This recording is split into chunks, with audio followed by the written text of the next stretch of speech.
యాక్చువల్గా 12:30కి గౌరవ finance minister Payyavula Keshav గారు ప్రారంభించాలి. ఇప్పటికీ ఆలస్యంగా నడుస్తుంది. ఇంకా ఒకరికి అవకాశం. విష్ణుకుమార్ రాజు గారు,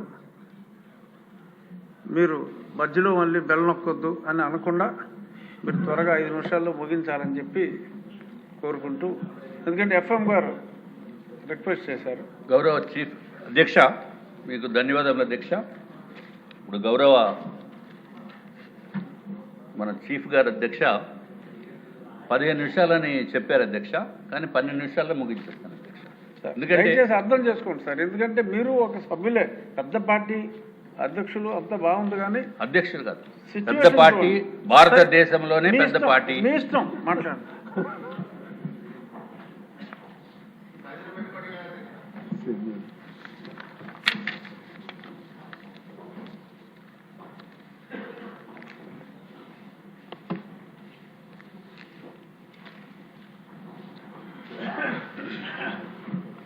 అధ్యక్ష, నాకు మాట్లాడే అవకాశం ఇచ్చినందుకు మీకు ముందుగా ధన్యవాదం తెలియజేసుకుంటే అధ్యక్ష, మాట్లాడంటే చాలా ఉంది కానీ అవన్నీ కట్ చేసేస్తున్నాను అధ్యక్ష. ఏదైతే ఈ ప్రవేశపెట్టిన బడ్జెట్ని గౌరవ ముఖ్యమంత్రి గారి చొరవతో, ఆర్థిక శాఖ మంత్రి గారి చొరవతో, ముందు చూపుతో ప్రవేశపెట్టిన ఈ బడ్జెట్ని మేము పూర్తిగా, భారతీయ జనతా పార్టీ పూర్తిగా స్వాగతిస్తుంది అధ్యక్ష. కేంద్రంలో ప్రధానమంత్రి నరేంద్ర మోడీ గారు వికసిత్ భారత్ 2047 అని చెప్పి ఏ విధంగా బడ్జెట్ను ప్రవేశపెడితే, మన ఆంధ్ర రాష్ట్ర రథసారథి అయిన గౌరవ ముఖ్యమంత్రి నారా చంద్రబాబు నాయుడు గారు అధ్యక్ష స్వర్ణాంధ్ర 2047 అనే విజన్ తోటి బడ్జెట్ ప్రవేశపెట్టారు అధ్యక్ష. దీనికి ఈ వికసిత్ భారత్కి పునాదులు వేస్తుందని ఏమాత్రం చెప్పడానికి ఏమాత్రం సందేహం లేదు అధ్యక్ష. అధ్యక్ష, గౌరవ ముఖ్యమంత్రి నారా చంద్రబాబు నాయుడు గారు చొరవతో కేంద్రంలో ఉన్న పెద్దల్ని మెప్పించి ఒప్పించి మనకి రావాల్సిన కేటాయింపులు కూడా అత్యధికంగా తీసుకొచ్చిన ఘనత గౌరవ ముఖ్యమంత్రి నారా చంద్రబాబు నాయుడు గారికి అని చెప్పి నేను తెలియజేసుకుంటున్నాను అధ్యక్ష. కేవలం ఒక ఉదాహరణకి చెప్పవలసిన అవసరం ఉంది అధ్యక్ష. 2026-27 బడ్జెట్లో కేంద్ర ప్రభుత్వము పన్నుల వాటా తరపున 64,362 కోట్ల రూపాయలు కేటాయించింది అధ్యక్ష. అట్లాగే అమరావతి అభివృద్ధికి సుమారు 5,000 కోట్ల పైన కేటాయించింది అధ్యక్ష.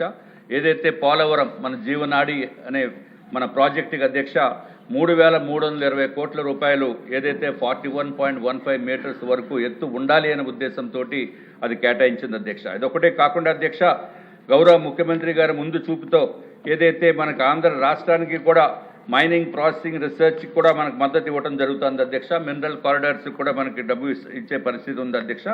ఇదొకటే కాకుండా అధ్యక్ష, కొబ్బరి, కోకో, జీడి మామిడి అన్నీ కూడా మన ఆంధ్ర రాష్ట్రానికి మేలు చేసే ప్రక్రియ ఉంది అధ్యక్ష. ఇది మన ఆంధ్ర రాష్ట్రానికి కూడా సుమారు ఏదైతే స్త్రీ శక్తి అనే అద్భుతమైన పథకం గౌరవ ముఖ్యమంత్రి గారు ప్రవేశపెట్టారో, ఈ ఆంధ్ర రాష్ట్రంలో 43 కోట్ల మంది ఉచిత టికెట్లు తీసుకుని వారు మహిళలు దాన్ని సద్వినియోగం చేసుకోవడం జరుగుతుంది అధ్యక్ష. దీనికి తోడుగా రేపొద్దుట రాబో కాలంలో అధ్యక్ష, గౌరవ ప్రధానమంత్రి నరేంద్ర మోడీ గారు చేపట్టిన బడ్జెట్లో మనకి కూడా కనీసం 1000 బస్సులు వస్తాయని చెప్పి మేము ఆశిస్తున్నాం అధ్యక్ష. అధ్యక్ష, ఇదొక్కడే కాకుండా మన రాష్ట్రానికి సంబంధించిన రాష్ట్రంలోకి కూడా మన ఏదైతే హై స్పీడ్ రైల్ కారిడార్స్ ఉన్నాయో మన రాష్ట్రంలో 800 కిలోమీటర్లు మన రాష్ట్రం నుంచి వెళ్తున్నాయి అధ్యక్ష.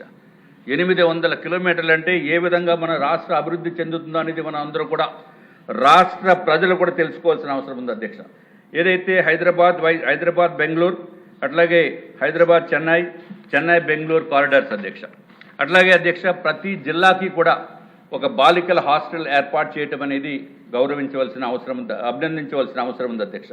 ఏదైతే సముద్ర మత్స్యకార రంగాలకి ట్యాక్స్ మినహాయింపు కూడా తీసుకురావటానికి ముఖ్య కారకులైన గౌరవ ముఖ్యమంత్రి గారిని కూడా నేను అభినందిస్తున్నాం అధ్యక్ష. అట్లాగే డైరీ, పౌల్ట్రీ రంగాల్లో కూడా క్రెడిట్ లింక్ సబ్సిడీ ఇవ్వటము, ధర్మవరం, పొందూరు, పెడన, మంగళగిరి చేనేత కేంద్రాల ఆధునీకరణకు సహాయం చేయటం అధ్యక్ష. అట్లాగే ఏదైతే రాష్ట్ర ప్రజలకి ఎంతో ఉపయోగంగా ఉండేది ఎంఎస్ఎంఈకి కూడా అభివృద్ధికి సహాయ సహకారాలు అందిస్తుంది అధ్యక్ష.